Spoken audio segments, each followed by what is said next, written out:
Guys, the missing member of Huntrix has been found. Netflix insiders and leaked production materials have confirmed that a fourth demon hunter is coming in Kpop Demon Hunters 2. And we know who she is.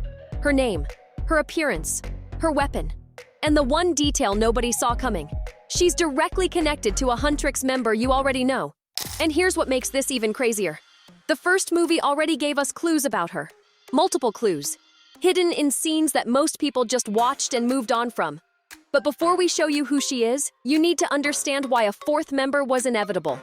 Because the ending of the first movie already proved that 3 hunters were never enough. Remember the end of the movie? Huntrix defeats Guima. A new Hanmoon appears. Everyone celebrates. But look at the colors. That Hanmoon isn't golden, it's rainbow. Which means Guima and the demons still exist. The golden Hanmoon was never created. And here's the detail that changes everything. From the very first generation of hunters, there have always been 3. 3 girls, 3 weapons, 3 against the demon world. And not a single generation has ever created the golden Hanmoon. 3 was never enough. A fourth hunter was always the missing piece.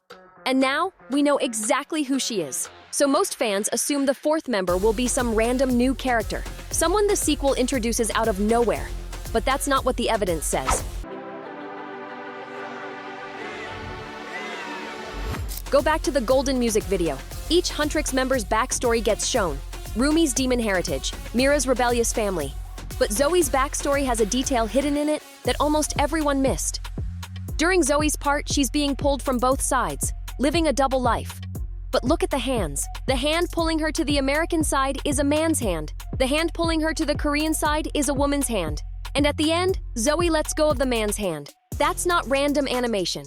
That tells us Zoe moved to Korea with her mother, and her father stayed in America. Now here's what our sources confirm. Zoe has a sister, a younger sister who stayed in America with their father, and she has the same powers as Zoe. Think about it.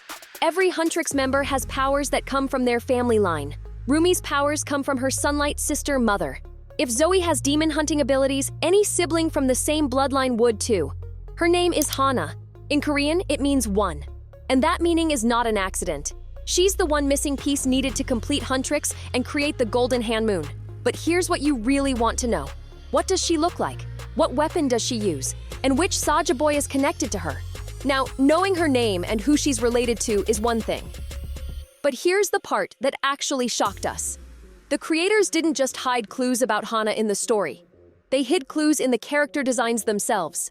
Every hairstyle, every hair color, every weapon in the entire movie follows a system. And when you apply that system to Hana, it reveals exactly what she'll look like, down to the detail. And it all starts with her hair.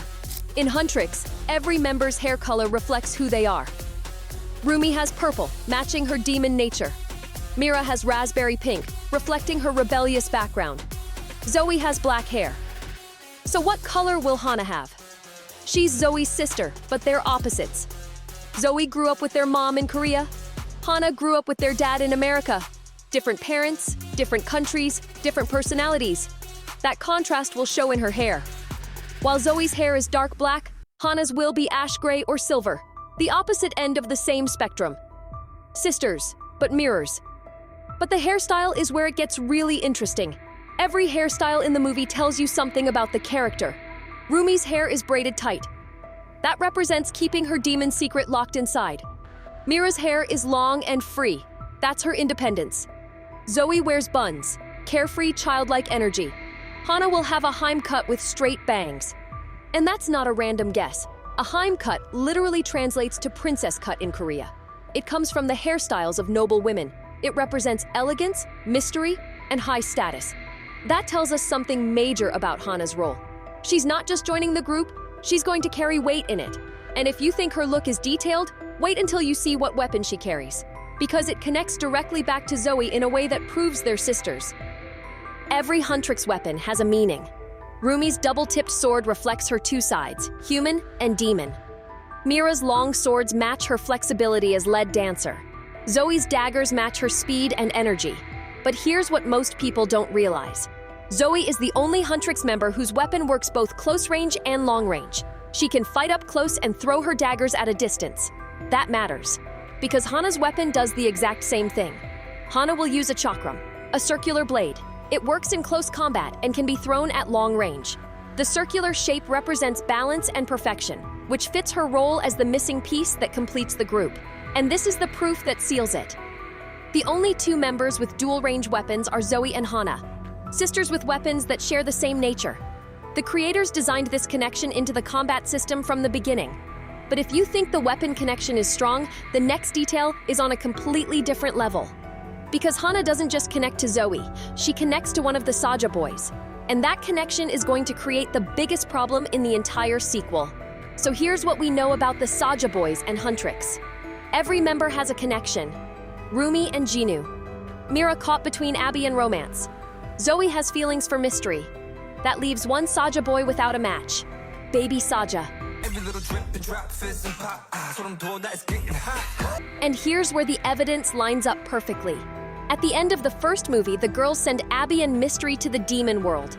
Jinu sacrifices himself for Rumi. But Baby Saja and Romance, nobody sends them back. They stay in the human world, which means Baby Saja is out there. In the human world, free. Now, picture this. Hana is in America. She doesn't know she's a demon hunter yet. She doesn't know about Huntrix or her sister's double life or any of it. And she meets someone, a boy, charming, different, someone she's drawn to, Baby Saja, except she has no idea he's a demon. And this is where the sequel gets dark, because if Hana falls in love with Baby Saja before she joins Huntrix, everything changes. The whole point of the Golden Hand Moon is to seal the demon world forever. But if Hana helps create the Golden Hand Moon, she loses Baby Saja. Permanently. Choose duty and lose love. Choose love and the demons win. That's not just a subplot. That could be the central conflict of Kpop Demon Hunters 2. So let's put it all together. Hana. Zoe's younger sister, raised in America by their father after the family split. Silver hair, Heim cut, quiet and mysterious. Carries a chakram that mirrors Zoe's dual-range fighting style. The missing fourth member needed to create the Golden Hand Moon and defeat the demons permanently. But she walks into the sequel carrying a secret that could destroy everything. A love for a Saja boy she doesn't know is a demon. And the moment she discovers the truth, she'll have to choose between her heart and the fate of the entire human world. That's the story Kpop Demon Hunters 2 is building toward. And honestly, we're not ready. Now, if you haven't seen our breakdown of the other new character coming in the sequel, you need to watch it right now. There's a brand new Huntrix member that was confirmed by Netflix insiders, and she has a direct connection to Rumi that changes the entire franchise. That video is on screen right now. Click it, sub up and hit the bell. We've got more exclusive intel on Kpop Demon Hunters 2 dropping soon, and trust us, what's coming next is even bigger. See you in the next one.